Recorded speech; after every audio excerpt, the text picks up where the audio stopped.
Our episodes deal with serious and often distressing incidents. If you feel at any time you need support, please contact your local crisis centre. For suggested phone numbers for confidential support, please see the show notes for this episode on your app or on our website.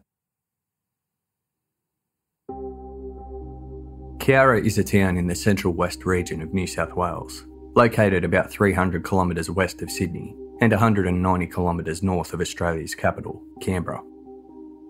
Prior to European settlement, the area was occupied by Australia's Indigenous Wiradjuri people, and in the early 1800s, as Europeans began sprawling out from the coastlines, the area was labelled unfit to settle, so a military depot was built instead. It became known as a place to pass through when gold was found west, but when gold started being dug up in the surrounding hills, the town of Cowra was built right on the banks of the Lachlan River. Despite the verdict from early European settlers that Cowra was unfit to settle, it became an area known for its rich agriculture. The Edgell Cannery was built in 1943, where local vegetables were canned and sent all over, including to those serving in the Second World War.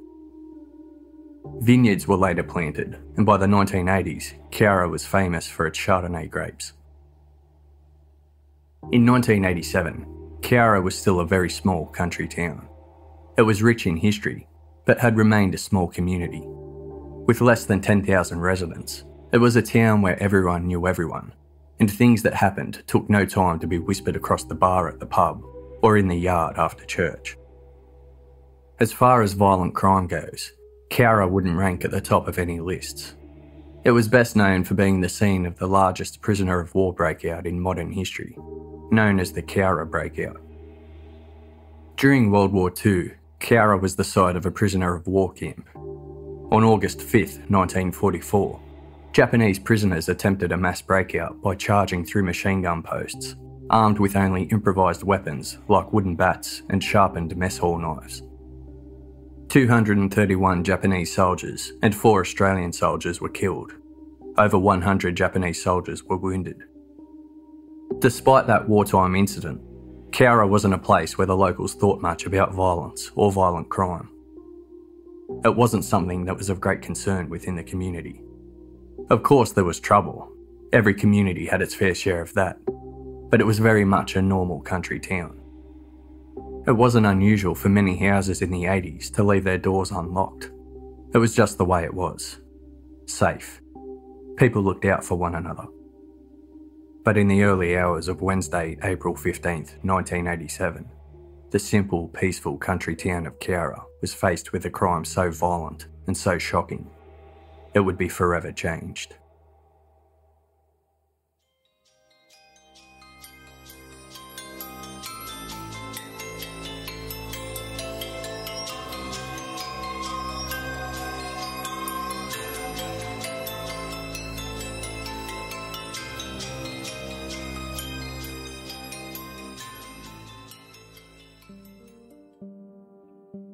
Catherine Holmes, also known as Catherine Pollard, was born and raised in Cowra.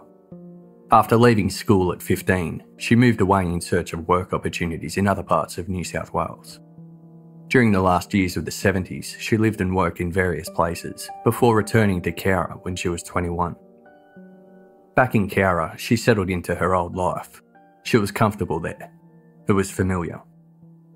It wasn't long before she met and fell in love with a local abattoir worker named Bruce Holmes, and the two married in 1981. They moved to the New South Wales Central Coast, north of Sydney, and had 2 daughters together. After just a couple of years, in 1983, their marriage broke down, and Catherine returned to Cowra with their 2 daughters. It was a sad breakup, but the couple remained amicable for the children, and although Bruce remained on the Central Coast, he visited his girls often. Catherine and the girls moved into a home on Jindalee Circuit. It was a housing commission home located in the northwestern part of town. Catherine worked 2 jobs to support her girls. Part-time of a night, she worked as a barmaid at the Lachlan Hotel in the southern part of town. But her main day job was in a factory at Edgell's Cannery, where she worked on the production line canning locally grown vegetables. It was at Edgell's factory where she met Georgina Watmore. Georgina was also born and raised in Cowra. Her father died when she was young, but she grew up in an exceptionally close family with her mum and brother. Like Catherine, Georgina also left school at age 15. She became a shop assistant for a few years before she too moved out of the small town in search of other opportunities. She settled south in Canberra, where she worked various jobs for a few years. But just like Catherine, she moved back home to the comfort of the small town Cowra, the town that she knew well and where people knew her. Georgina wasn't married and didn't have children. She lived alone in a unit on Broome Street, just a few blocks south of the Lachlan Hotel. Upon her return to Cowra, she got a job at Edgel's Cannery, and almost immediately, she and Catherine struck up a close friendship. Catherine was 4 years older, but they were firm friends and looked out for each other. They often socialised together, and Georgina became very close to Catherine's daughters. So close, in fact, that Georgina would often work different shifts to Catherine at the factory so she could babysit Catherine's girls. Catherine and Georgina were well known and well liked around town. Both were described as bright and friendly. They were good people and good friends. On Tuesday, April 14th, 1987, Catherine's girls were with their father Bruce on the Central Coast, about a 5-hour drive away. It was school holidays, and the upcoming weekend was Easter weekend, so they were spending time away with their father.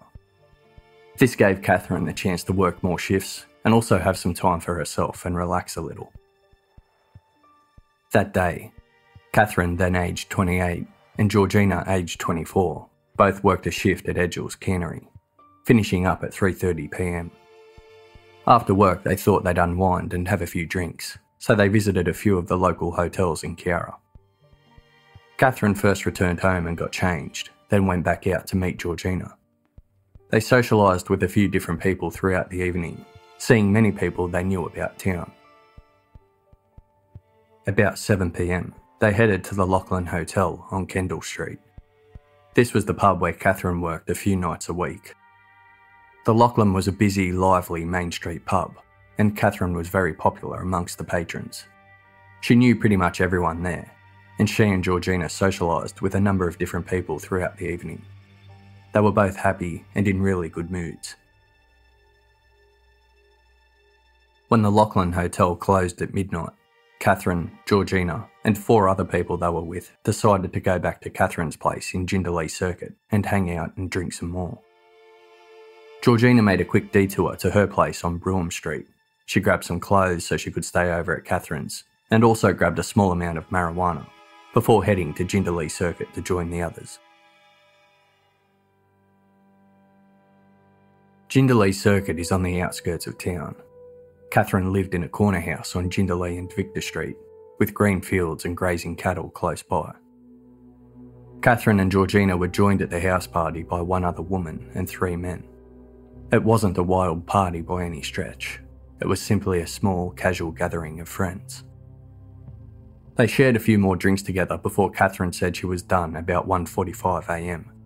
She had to work that day, so she said goodnight and went to bed, leaving the others to finish up. Georgina wanted to go to sleep too, but the others weren't quite ready to leave, so instead of sleeping on the couch, she went and jumped into Catherine's bed with her, leaving the 4 others to finish their drinks. 2 of the remaining guests left shortly after, about 2:30 a.m, and the final 2 guests left sometime closer to 3:20 a.m. They left out the back door, leaving it unlocked. The back door was always unlocked, so this was no big deal. At 3:30 a.m, one of Catherine's neighbours was woken by the sound of a piercing scream. This was followed by 4 or 5 further screams. Another neighbour was also woken by a scream, which he believed was followed by the sound of a motor vehicle starting up and driving off from Jindalee Circuit, but he couldn't recall the time of the scream or the car. A third neighbour also heard screams, but couldn't recall the time either. The police weren't called and nobody investigated. The neighbours didn't think too much of it at the time. On the morning of Wednesday, April 15th, Catherine didn't report for her shift at Edgel's Cannery. When her neighbour, Robin Mulder, came out of her house that morning and saw Catherine's car. She thought it was unusual she wasn't at work, but Robin took it as an opportunity to catch up with Catherine for a cup of tea and to chat.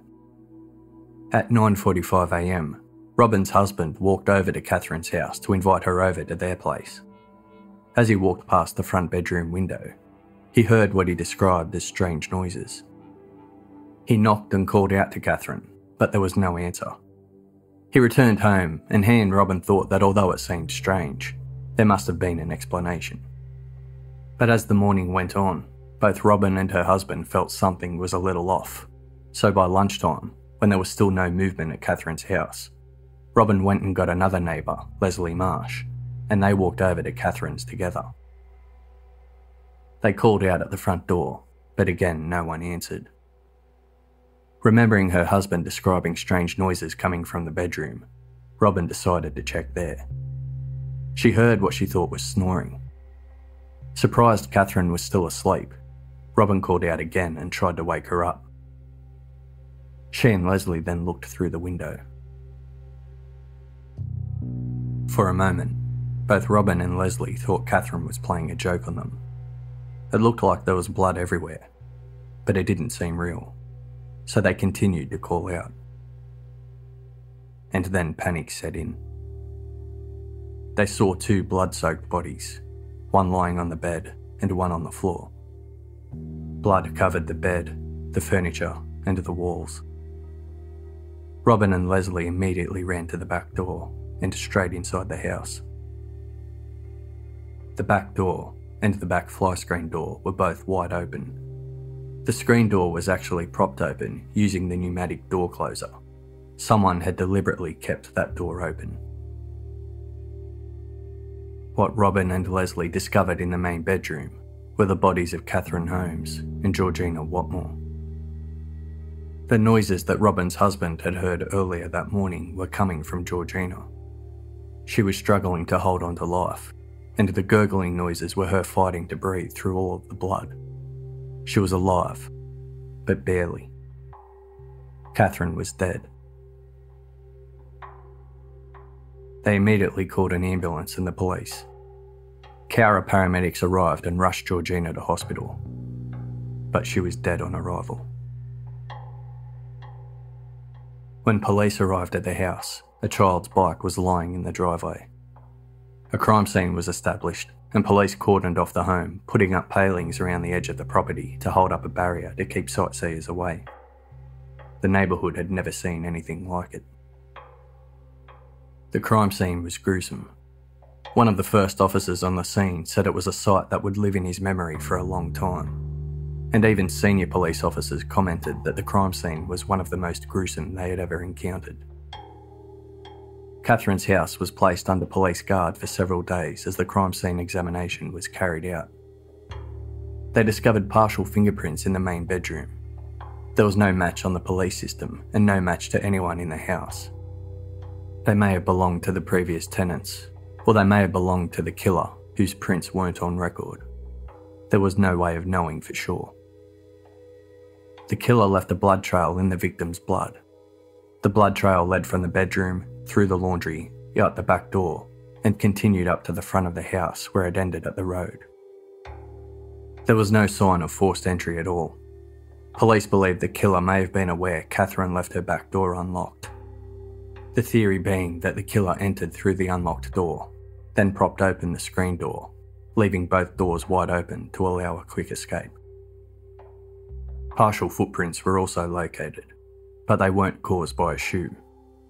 Police believe after entering through the back door, the killer took off their shoes, allowing them to creep up on the bedroom more quietly. The signs were pointing to a level of planning and premeditation, but in the immediate aftermath of the murder, there was no clue why anyone would want Catherine and Georgina dead. The vicious attacks in the dead of the night in a quiet and safe town brought a lot of media attention. Early reports said that they were hacked to death, their severe head injuries thought to be caused by a sharp, heavy object, with the early suggestion being that it could have been an axe. So from the very first day, the crimes were referred to as the Cowra axe murders. But other reports also suggested a meat cleaver, a tomahawk, or a machete could also have caused the injuries. But examinations showed otherwise. Due to the severity of the blows, the killer left indentations on the wooden bedframe, showing that the weapon was likely a blunt, hard, solid object, like a tire iron, not an axe. They were bludgeoned to death. The post-mortem examinations determined that Catherine and Georgina died as a result of severe head injuries, respiratory failure, and blood loss. Catherine suffered lacerations to her forehead and scalp, and defensive wounds to her hands. Georgina suffered severe lacerations to her mouth, neck, and right side of her head, and she had minor defensive wounds to the back of her hands. The level of violence inflicted on Catherine was far greater than on Georgina. Catherine was struck 15 times. Georgina was struck 5. The wounds Catherine suffered were far more horrific. It appeared she may have been the main target. Local detectives from Cowra and the nearby towns of Forbes and Young were joined in the investigation by 6 detectives from the state's homicide squad. A large-scale search was immediately put into action. Their main goal was to try to find the murder weapon and any dumped clothing or other evidence from the killer. Officers from the Tactical Response Group were called in to assist in the search, and they checked every house and every yard surrounding Catherine's. They also went through drains and waterways and moved onto properties and paddocks in the wider surrounding area. Police divers were called in to search the Lachlan River and other nearby waterways and dams. The flow of Cowra's entire water supply from the local dam was actually stopped, which lowered the water level in the Lachlan River to make the search easier, but it proved fruitless. Police searched the grounds of Edgell's cannery where Catherine and Georgina worked. They also searched the local abattoir, including employee lockers. They searched the local tip and other known dumping grounds. But they found nothing. Catherine's ex-husband, Bruce Holmes, was cleared. He was at home on the Central Coast with their children. The murder of Catherine came as a huge shock, and Bruce struggled to come to terms with it. He said, "Cathy didn't seem like a person to make too many enemies. I can't understand it. It's going to be hard for the children. They were pretty fond of Georgina too." Bruce's mother, Thelma Holmes, said, "Cathy could do no wrong by me. She was a lovely person. If anybody knows any more about what has happened, they should tell the police." Detectives began focusing on the community. A gas pipeline was under construction nearby, and a large number of workers from outside the area were employed there. The criminal history of everyone working on the pipeline was examined. Detectives were particularly interested in anyone with a history of violence towards women. Many of the workers were from overseas, and this meant police were faced with the hard task of tracking criminal histories from all over the world. With no immediate suspect or even a clear motive, detectives had to consider the possibility it could be the work of a serial killer who had possibly struck in other areas. Cowra lies at the intersection of 3 main highways. It's a town many have to pass through and stop at on the way to other destinations in Western New South Wales or Northern Victoria, so looking at this was important. But again, nothing came up. Every way they looked, they seemed to come back to the feeling that the killer was known to Catherine and Georgina, likely known to their circle of friends, and known to the local community. Detectives got to work interviewing everyone they could find. They went door to door and interviewed neighbours, where they learnt of the screams and the car heard driving off. They tracked down everyone who had been in the hotels drinking at the same time as Georgina and Catherine the night of their deaths. Those inquiries revealed it was a happy and carefree night. There were no issues at all. Georgina and Catherine were in good spirits and didn't have any run-ins with anyone. Their work colleagues at Edgell's cannery were interviewed, and police also searched employee lockers there. But again, no leads were found. They identified the 4 people who had gone back to Catherine's house for the party after closing time. They were extensively interviewed, but all were eventually cleared of any involvement. There were no issues in the house between anyone that night. It was a completely drama-free event. Everyone was in good spirits and having fun. Being a small country town, rumours started to fly around to the local community about what happened. There were even whispers that the small gathering at Catherine's place was actually an out-of-control wild party. Georgina's brother David told the Sydney Morning Herald newspaper, quote, "We don't know what it's all about, but they weren't wild girls. And the night of the killings, they just had a few friends over for drinks after the pub. Georgina was a good person, and she had a lot of good friends. The talk of a wild party is nonsense." David's comments were supported by Catherine's neighbours. A lot of them didn't hear anything, but those that did described it as nothing more than a small after-pub gathering. Nothing wild or out of control or unusual at all. Within 3 weeks, detectives had interviewed over 500 people, and as the investigation went on, a few things did come up. 2 friends of Catherine's reported that they had been babysitting Catherine's daughters only a few weeks prior to the murders. They were at her house babysitting when they heard someone enter the house, walk through Catherine's bedroom, and then leave. When Catherine came home, the friends told her what had happened. Catherine told them she knew who it was, but refused to elaborate any further. Then one of Catherine's neighbours reported seeing a suspicious man wearing a cowboy hat sitting in the park across the road from Catherine's house. Police made a media appeal for him to come forward, but he was eventually eliminated from the investigation. One crucial witness who came forward was a 15-year-old boy. On April 14th, the afternoon before the murders, he was walking home from school around 3:40 p.m. He was walking along Victor Street, which crosses Jindalee Circuit. He walked past Catherine's side gate and he saw her arguing with a male person in the backyard. He said he saw the male person strike Catherine across the face during this argument. The description from the boy was quite vague in the beginning, so arrangements were made to place him under hypnosis. This resulted in more detail. He described the man as 30 years of age, brown to dark medium-length hair, with a distinctive set of tattoos on his forearm. He was driving a medium-sized white 70s model 4-door sedan. A car matching this description was also seen outside Catherine's house late one night in the week before the killings. Detectives were able to identify a man who matched this description, who was known to Catherine. He was interviewed, but denied he was involved in any sort of argument or dispute with Catherine. He was released and remained on the list of persons of interest. Despite the hours detectives worked around the clock conducting interviews and entering data into a borrowed computer which had been delivered from Sydney, they were unable to establish many leads, and there was still no clear motive at all. Detective Inspector Don Nicholson said, "We have no red-hot suspect at the moment. At this stage, there is no apparent motive, but we are looking into the woman's lifestyles to see if we can establish anything there. There is nothing to suggest it was someone from outside Cowra."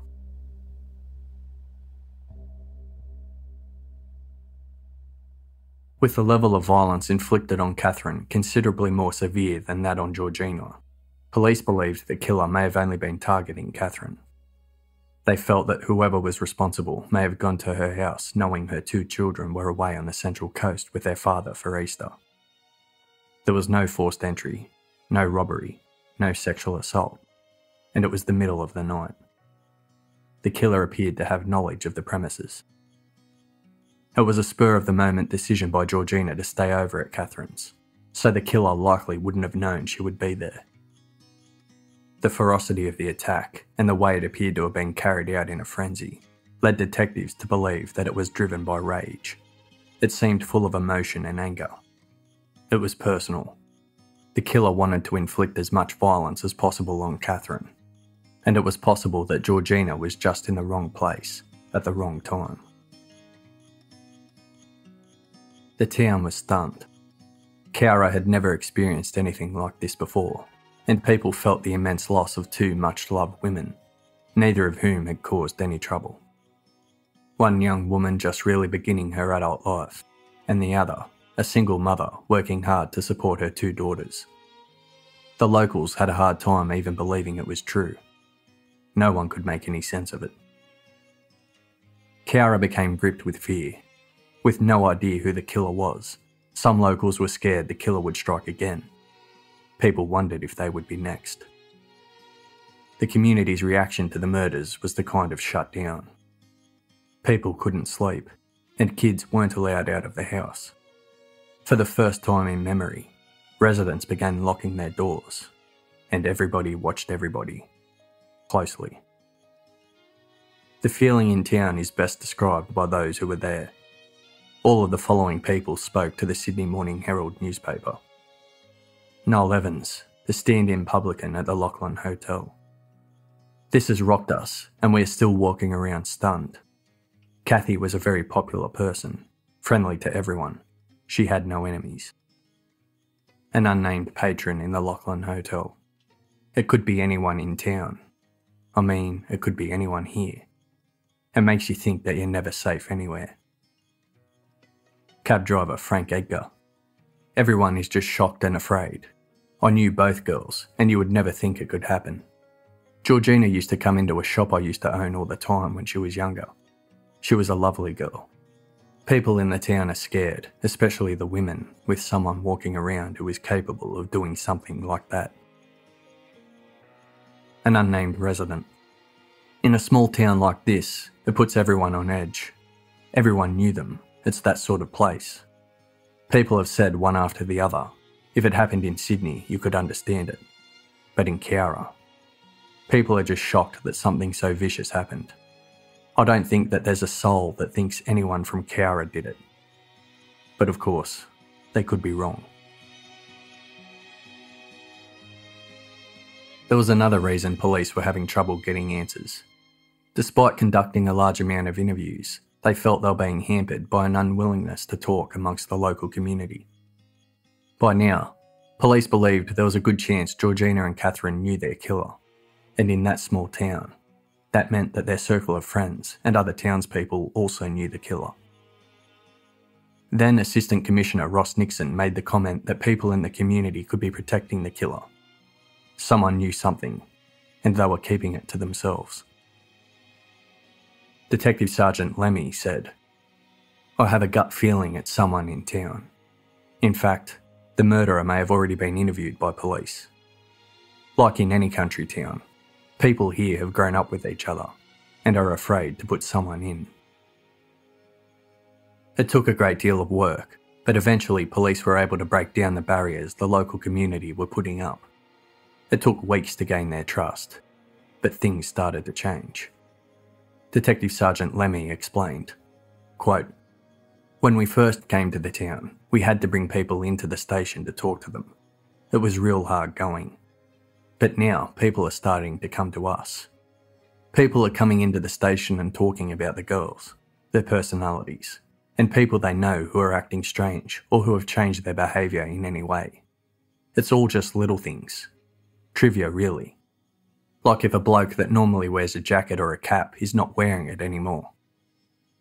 He went on to say that a small piece of information like that could be the breakthrough they were looking for. The rumours around town didn't stop, and the rumours specifically aimed at the characters of both women were hard to establish as fact. There were rumours of infidelities, specifically speculation that Catherine was involved with married men and men in relationships. This is something that was looked at, especially since there was the thought in investigators' minds that this could be a revenge killing. There was also talk of drug use, which led to whispers of drug supply, which led to rumours of a drug rip-off or a drug debt being the motive for the murders. But there was absolutely no evidence to support these claims, and those inquiries led nowhere. The first 4 months of 1987 was a record time for homicides in the state of New South Wales. Catherine and Georgina's murders brought the total to 36 for the year. 12 still remained unsolved. And things only got worse. Just days following the murders, in Wagga Wagga, about 200 kilometres south from Cowra, 18-year-old Sally Ann Jones was murdered after leaving a club in the early hours of the morning on Sunday, April 19th. She was stabbed 20 times. She was found after a jogger discovered drag marks and bloody boots leading into a river. The following Wednesday, April 22nd, Cheryl Ann Birchall was stabbed and strangled in Newcastle, about 470 kilometres northeast of Cowra. She was also found after a passerby discovered drag marks and bloodstains on the edge of a creek. 4 murders inside a week. 1 2.5 hours south and 1 6 hours northeast. With the murders occurring within such a short space of time, it had some people questioning if they were linked. But after a thorough study of the crimes, it was concluded that the murders of Sally Ann Jones and Cheryl Ann Birchall were just too different to the killings of Catherine and Georgina. They had quite different MOs, and there was quite some distance between the 3 crime scenes. A police spokesperson said, "We cannot rule out a link altogether, but they appear to be very different." Detectives on the case interviewed over 1,200 people as part of the investigation into the murders of Catherine and Georgina. A number of persons of interest were identified as a result of those interviews. Some were able to be eliminated from the investigation, but others couldn't be.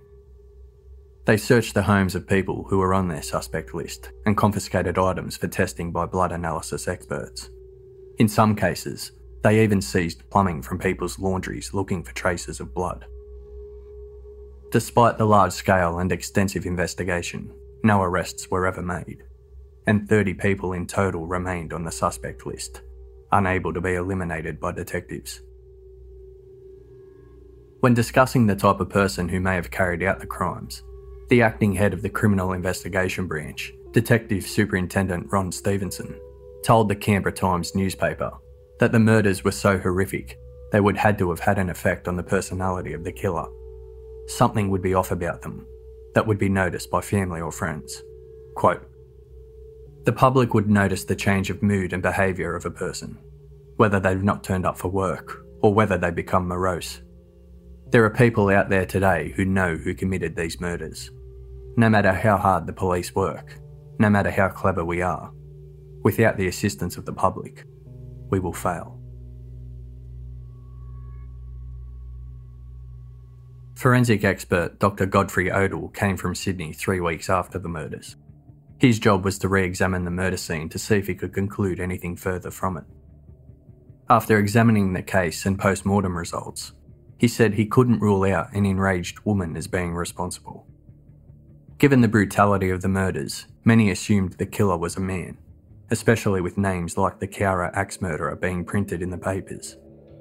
But that wasn't necessarily the case. The motive and profile of the killer couldn't be clearly established. Detective Sergeant Lemmy, quote, "We just don't know. It could be a man, it could be a female, it could be a jilted lover, or it could be a workmate." The Minister for Police announced a $50,000 reward for information leading to an arrest and conviction for the murders. The Minister also took the unusual step of saying the New South Wales Governor might be advised to extend a free pardon to any accomplice who didn't take part in the actual killing. But this didn't have the desired effect, and the investigation eventually wound up. The endless hours of interviewing and the countless experts brought in was not enough to catch the killer. Whether hiding in plain sight or gone from Cowra for good, the killer was free, and the case grew cold. A coronial inquest was held in August 1988 before Coroner Jim Smith. Around 30 witnesses in total gave evidence, including the 4 people who attended the gathering at Catherine's house on the night of the murders. At the conclusion of the inquest, the coroner believed that the killer must have been deeply and emotionally involved with one or both of the victims, and he dismissed the rumours that the murders were drug-related. He stated that he was satisfied there had been a total and complete investigation by police. His official finding was, quote, "In Cowra on April 15, 1987, each of the deceased died from the effects of severe head injuries inflicted on them by a person or persons unknown." In 2009, Detective Inspector John Lehman initiated a review of the case, and Strikeforce Alistair was formed. Detectives from the Unsolved Homicide Squad conducted a thorough review of the investigation. They found that despite the case remaining unsolved, it wasn't due to a lack of effort or poor police work. The investigation was extremely thorough, and they were impressed with the work done in 1987. But they now had new tools and new technology at their disposal. They brought in the help of the New South Wales Police Behavioural Science Team, who analysed crime scene behaviours and the capabilities and likely characteristics of the offender. Of the 30 people who were unable to be eliminated by the original investigators, Strikeforce Alistair were able to narrow that list down to 12. But they weren't attached to the idea that the killer had to be on that list. It was just the case that those 12 people couldn't be eliminated. They were still keeping an open mind. Inspector John Lehman told the following to Justine Ford in her book, One Piece of the Puzzle. Quote, "There was a lot of talk around town that Catherine Holmes had been having affairs with married men or men in relationships, so the investigators had to look for any jealous partners seeking revenge who could have been suspects. We used psychologists and profilers to help us work out what kind of person would do this. It hasn't assisted us in finding the killer, but the profile does fit in with our current persons of interest. Someone who was motivated by jealousy or revenge. And there are a number of women on our list of suspects." In 2010, the $50,000 reward was increased to $200,000. The reward increased, but the potential immunity for any accomplice was withdrawn. This reward increase saw a rise in the amount of information being called in to Crime Stoppers. Family members of Catherine and Georgina welcomed the new reward. Georgina's brother David said, "There is someone out there who has information about my sister's death. Unfortunately, their conscience has not been enough to get them to contact police. I hope that this reward is enough to change their mind, and to give my family and Catherine some answers as to what happened that night." Detective Senior Constable Matt Packham from the Unsolved Homicide Squad said, "The murder of Kathy Holmes and Georgina Watmore remains the subject of much speculation, innuendo and gossip within the township of Cowra, contributing to the heartache and grief of the family and friends of the girls.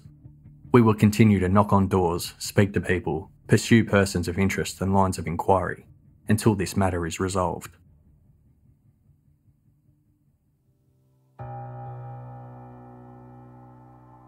The 25-year anniversary in 2012 was used for a renewed appeal for information. It was revealed that original witnesses who were interviewed back in 1987 had been re-interviewed by the Unsolved Homicide Squad, resulting in them identifying new people to speak to about the murders. Detective Chief Inspector Lehman: "We're pretty confident, being the small community that Cowra is, that somebody does know something. We're committed to solving the case, and we're going to continue. Sometimes people's memories seem to be jogged by such anniversaries or milestones. Sometimes there are people there that for whatever reason may not have been willing to come forward and assist us previously. We never close any unsolved homicide cases." Inspector Lehman confirmed the original investigators' belief that this was not a random attack. And further difficulties faced by the original investigators were also revealed. One officer told the Cowra Times newspaper, quote, "Police found, in some cases, when making inquiries about a suspect, information was being passed on to the suspect. On a number of occasions, people who gave information to police about certain individuals, for reasons best known to themselves, would then tell the individual that they had been to the police. One of the most widely circulated rumours related to the victims being involved in the sale of drugs." Marking the 27th anniversary of their deaths, family members wrote a memorial to Catherine and Georgina. "Two beautiful angels were taken from us 27 years ago, and it changed our lives forever. But there's not a day that goes by that we don't have our thoughts and memories of you both that time can never erase." Regarding the other two murders that occurred within a week of Catherine's and Georgina's, Kenneth Barry Cannon, the jogger who found the drag marks and bloody boots of Sally Ann Jones in Wagga Wagga, was charged and convicted with her murder a few years later, confirming there was no link to Catherine and Georgina's case. The murder of Cheryl Ann Birchall in Newcastle still remains unsolved. Detective Inspector Lehman in Justine Ford's book, One Piece of the Puzzle. Quote, "I think the key is to keep an open mind about it, to not draw conclusions or get trapped into thinking it's one person or one group. But the very nature of the environment we're talking about, a small town, where people know each other's business, and there are rumours about who's sleeping with who and their jealousies, give us reason to believe that someone has knowledge of the crime. It is likely that someone from the town was responsible, and we believe there are people with knowledge who we still haven't heard from. This case is definitely solvable, but there just seem to have been a lot of difficulties. Part of the reason it has been so hard to solve is that we have possible motives, but not clear motives. Why were these two women murder victims? Ex-husbands were certainly not responsible, and there were no custody issues, as is often the case. So we have to keep asking, what made these two stand out as potential targets?